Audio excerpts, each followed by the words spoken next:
Alrighty, so today I'm going to be showing you guys Critters Quest. I've been on this game for over a year, and I'm really excited to play the beta. So right here, you can kind of see the map. There's my town hall, level 1. I have my 2 critters that are currently chopping wood, and you can see the rewards, a recipe, which is a higher grade. There's a formula there and some other resources. So we're going to get into the processing. So I just claimed this from mining it, and you can see that's a very rare find. That's like a 2% find. I was able to get some tier 1 recipes and some formulas and just some more resources than what I thought. That's going to happen at random. So as you can see, I am in I'm in a zone. The mini map in the top right is separated by different factions. You can see the different colors.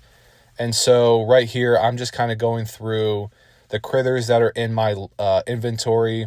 This is obviously on DevNet. So when the full game launches, you'll have your critters that you own in your wallet, and you'll just be playing right there.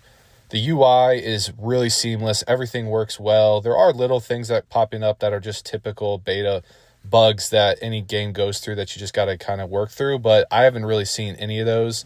And the team seems to be really on it with addressing any bugs and making a quick adjustment, which is always promising from a dev side. So right here, I'm going to be, I'm just going to come back to my town right there. And I wanted to show you guys, you're actually moving. So this is live. This is a living, breathing economy. Yes, it is like kind of go to a spot, wait, come back, and you're always going to be checking different areas because there's gathering times, etc. So right here, I'm showing you all the materials that are stacked in the Critters Quest. It's really impressive, the layer and depth that the team put into this. I love more materials, more resources, the better. Right here, I'm showing you guys the resource management. That is going to be my vault. And so if I was to have a bunch of stone, you can see I have 26 stone. I swapped that for 257 quest. That's kind of the main style of gaining materials, swapping for currency, is there's going to be a market behind the stone. There's going to be a market behind the wood. Right here, I'm just kind of going around my town.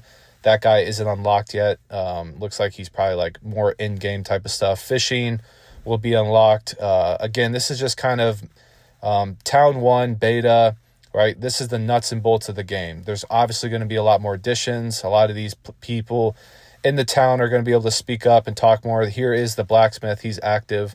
You can see I need more wood, I need more clay, and I need 500 quests to upgrade my blacksmith. So I'm just really excited. It's a very polished game for being a simple game, right? Like this isn't a AAA studio. This is a 4X DeFi strategy game on the Solana blockchain that just hasn't been done. And that's what I think so cool about it and why I've been so intrigued on what this game's going to look like, because to be honest, the model hasn't really worked for anyone. No one's really been able to create a game that is sustainable for years and years. Usually it's 2-3 months and it's a farm to zero. So I love the lore of the Critters Quest. You know, there's a lot of brand IP scaling here. You can see I'm in my town and this area is blocked off, but it's going to be interesting to see when you can open that up, go to different towns, go to different dungeons, bosses. Again, any successful game, guys, can take years. And so the fact that we're this far already with players on it, you know, creating demand, you know, resource mining, chopping, all this stuff is really cool right now. So here's different resources on different factions you can click. The World Bank is not really active right now. That's going to be more of a PvP element. The best PvPer and the best person in the game is going to have more access to that World Bank from what I was told. And you can just see, like, I'm going around, like, it's a pretty simple mini map hub right now. Obviously there's more details when you go into your town, but right now this is just about the gathering. We're collecting resources. My town population has 5 critters. You can see on the left there, you can view them, where they're going, mining, if they're finished. There's a history of all the stuff that my critter has done, which is really, really cool. Recipes, tools, the setup. It just, again, I love it. It seemed really easy to move around and kind of figure out. I spent about 30 to 45 minutes kind of playing this, and this part I really like. That is just awesome. I love how this looks. I love how you can swap through your critters, see their different stats, the detail of just going into the equipment and having the rares and the uncommons. And seeing that is awesome. I love visually seeing that.